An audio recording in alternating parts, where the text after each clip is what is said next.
అవన్నీ అడ్జస్ట్ చేసినా కూడా 70,000 ఉంది. లాస్ట్ 10 డేస్లో దగ్గర 28,000 సప్లై చేశాం. రాబోయే 10 రోజుల్లో 30,000 టన్నులు మళ్ళా అందుబాటులోకి వస్తుంది. కేంద్రం నిన్నే 53,000 మెట్రిక్ టన్నులు కేటాయించారు. సెప్టెంబర్ 12 నుంచి 30 వరకు 1,00,000 వస్తుంది. మొత్తం కలిస్తే 2,71,000 మెట్రిక్ టన్నులు అందుబాటులోకి వస్తుంది. 2,71,000 మెట్రిక్ టన్నులు అందుబాటులోకి వస్తుంది. ఎవ్వరు కూడా దీనికి ఆందోళన చెందక్కర్లేదు. రబీకి కూడా 9,38,000 మెట్రిక్ టన్నులు అలాట్మెంట్ కూడా వచ్చింది. కాబట్టి ఎక్కడ కూడా ప్యానిక్ రియాక్షన్ అవసరం లేదు. కావాలని కొంతమంది రెచ్చగొడితే ఎవ్వరు కూడా సంయమనం పాటించండి. వాళ్ళ కార్యకర్తలు వస్తే ఎట్లా హ్యాండిల్ చేయాలో చేస్తాం. రైతుల ముసుగులో వైఎస్ఆర్ కాంగ్రెస్ పార్టీ కార్యకర్తలు వచ్చి రాజకీయం చేయాలంటే మాత్రం కబద్దార్ జాగ్రత్తగా ఉండండి. మర్యాదగా చెప్తున్నా. మీరేమనుకుంటారంటే మీరు నేరాలు ఘోరాలు చేసి ఇతరులపైన వేసి తప్పించుకోవాలని ప్రయత్నం చేస్తున్నారు. ఎంత నీచంగా ఉన్నారంటే వాళ్ళని చూస్తే వీళ్ళు మనుషుల పశువులా మనం చెప్పలేని పరిస్థితి. కుప్పంలో మొన్నే నేను ఇనాగ్రేట్ చేశాను. నేను అక్కడి నుంచి రాకమునిపే నేను వెళ్ళిపోతానని నీళ్లు రావని మాట్లాడే పరిస్థితి వచ్చారు. ఒక పంపు 3 గంటలు టెక్నికల్ ప్రాబ్లం వచ్చింది. ఇమ్మీడియట్గా పంపుని రీప్లేస్ చేశారు. ఇప్పుడు కూడా పెడుతున్నారు. కాలువలు ఎండిపోయినాయి, నీళ్లు రావడం లేదు, మోసం చేశారని. అంటే ఏమనుకుంటున్నారు మీరు? సోషల్ మీడియా ఉందని మీ ఇష్టానుసారంగా వాగితే మీ సమాధానం వాళ్ళన్నిటికీ. అలాంటి వాళ్ళని ఏం చేయాలనో పగడ్బందీగా ఆలోచిస్తాం. వాస్తవాలు రాసే వాళ్ళని వాళ్ళు ఏదైనా రాస్తే తప్పుంటే కరెక్ట్ చేసుకుంటాం.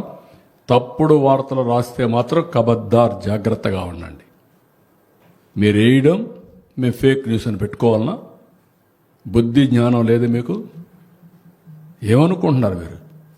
ప్రతిరోజు ఏదో ఒకటి పెట్టి ప్రజల అటెన్షన్ డైవర్ట్ చేసి కావాలని ఫేక్ న్యూస్ అంతా పెట్టే పరిస్థితికి వచ్చారు. అందుకే నేను చెప్పాను, ఈ ఎర్రా వాసు, ఎర్రా రామూర్తి, చీలి వెంకటేశ్వరరావు, కోలాంటి ఈశ్వరరావు వీళ్ళంతా వైఎస్ఆర్ కాంగ్రెస్ వాళ్ళు. మీరు రాజకీయాలుంటే మీ ఇంట్లో చేసుకోండి.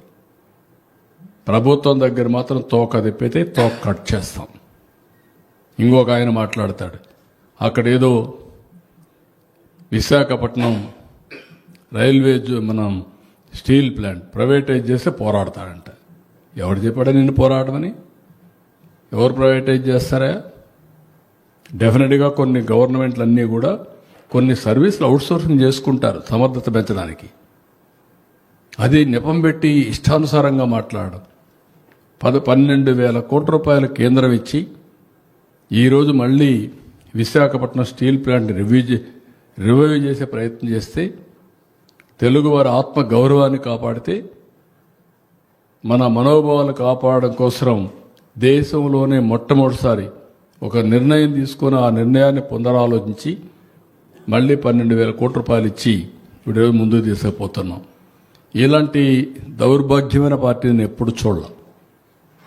వీళ్ళకి ఫిట్టింగ్ రిప్లై ఎప్పటికప్పుడు ఇవ్వాల్సిన అవసరం ఉంది. ఈరోజు మా కలెక్టర్స్ అందరికీ చాలా స్పష్టంగా ఆదేశాలు ఇచ్చా. ఎవ్రీడే మీరు మానిటర్ చేసుకోండి. జిల్లాలో ఒకవేళ ఒక షాప్లో ఉండి ఒక షాప్లో అవసరమైతే మీరే ట్రాన్స్ఫర్ చేసుకోండి.